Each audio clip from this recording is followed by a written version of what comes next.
Astronomers make incredibly rare detection of Earth-like planet 25,000 light-years away. There may be multitudes of Earth-like planets sprinkled throughout the Milky Way galaxy, but they are not so easy to find.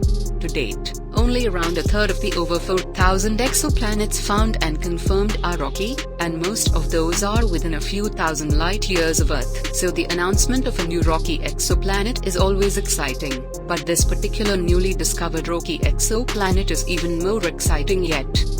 It belongs to the much smaller subset of rocky exoplanets that orbit at an Earth-like distance from its star.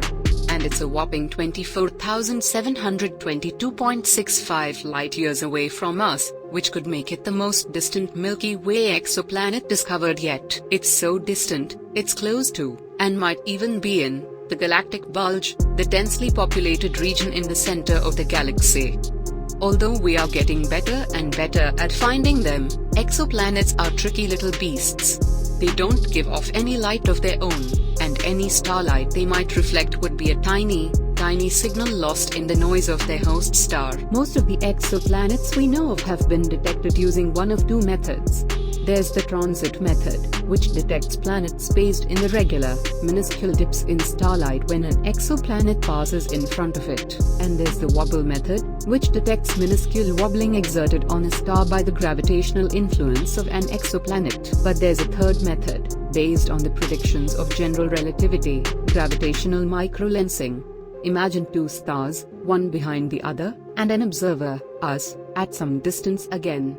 Rays of light from the rear star, the source, are slightly bent by the gravity of the closer star, the lens as they pass by.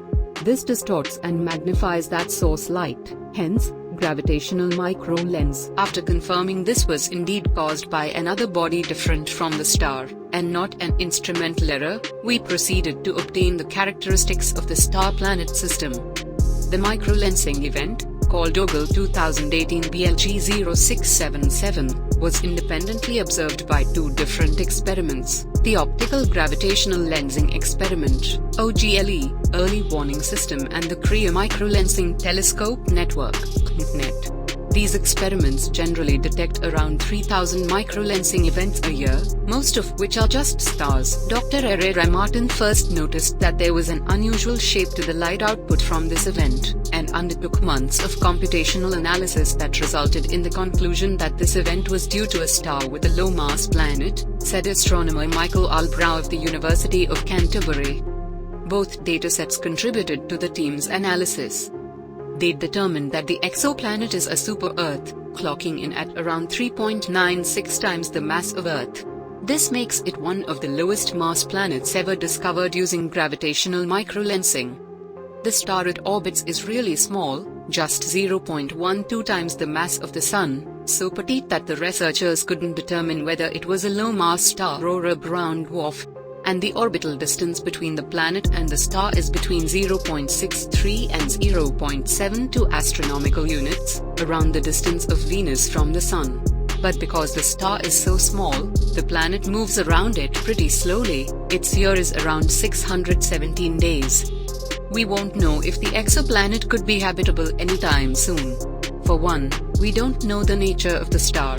The temperature and activity level of a host star play a big role in habitability, as we define it. And the star is so far away we aren't even close to instruments sensitive enough to study its spectrum, to determine if it has an atmosphere. But one of the biggest questions about life in the universe is how often it has the opportunity to arise. We know it can arise on rocky exoplanets, since it did so here on Earth. So the more rocky exoplanets we find, the better we can understand that constraint. What this research does demonstrate is the extraordinary power of gravitational microlensing as a tool to find those distant, low-mass exoplanets. And it's damn awe-inspiring.